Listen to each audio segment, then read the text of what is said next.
എന്ത് വേണം? ജാതകം നോക്കാൻ. കേറിപ്പോരെ. തരിക. ഗോൾഡ് വലിക്കുവോ? തന്റെയും പെൺകുട്ടിയുടെയും ജാതകം എടുക്ക. എന്താ തന്റെ അത്രയും വൃത്തിയായിട്ട ജാതകമാണോ അവിടെ വെക്കാൻ?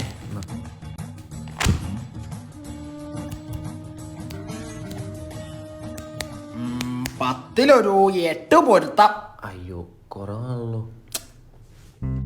തിരുമേനി തങ്ങോട്ട് പിടിക്കുക, എന്നിട്ട് റൗണ്ട് ചെയ്തിട്ട് അങ്ങോട്ട് പറഞ്ഞേ. 0 കൂടിയ സ്ഥിതിക്ക് 10ലൊരു 10 പൊരുത്തം തെളിഞ്ഞു വരണ്ട. കുട്ടിക്ക് ചൊവ്വാദോഷം ഇല്ലാത്തോണ്ട് ബെനിഫിറ്റാ. തനിക്ക് ലവ് മാരേജ് അല്ലയോ, എങ്ങനെ ഒപ്പിച്ചെടുത്തു? അപ്പൊ കല്യാണം ഏത് മാസത്തിൽ നടത്തണം? മകരം കുംഭം മീനം. മീനം പിടിക്കാം. മീനെ പിടിക്കാന്ന് എവിടുന്ന്?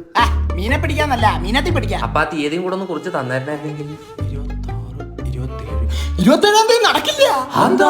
അന്ന് എനിക്ക് വേറെ കല്യാണം ഉണ്ട്, എനിക്ക് വരാൻ പറ്റില്ല. സദ്യ മുടങ്ങും. അല്ല, ഈ കുട്ടി എവിടെ ഉള്ളേ? ഇവിടൊക്കെ തന്നെ ഉള്ളേ. ഇവിടൊക്കെ എന്ന് പറയുമ്പോ ഇവിടെ തന്നെ. പേരെന്താ? ജാനകി.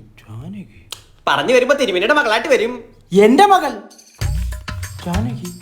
ഇത് അവളുടെ ജാതകമാണല്ലോ. ഇത് നടക്കില്ല. താല്ലേ പറഞ്ഞ ഞാൻ തന്നെ 3 10 ഗ്രേസ് മാർക്കാണ്. എന്റെ മോക്ക് ചൊവ്വാദോഷം ഉണ്ട്. താല്ലേ അവിടെ ചൊവ്വ മുതിരി പോയത് പുതിയ വ്യാഴ്ച വന്നാ എനിക്ക് താല്പര്യമില്ല. എനിക്ക് ഇറങ്ങി പോണ ചെറ്റകളെ. അമ്മ കണ്ട ഏവ്യന്മാർക്ക് ജാതകം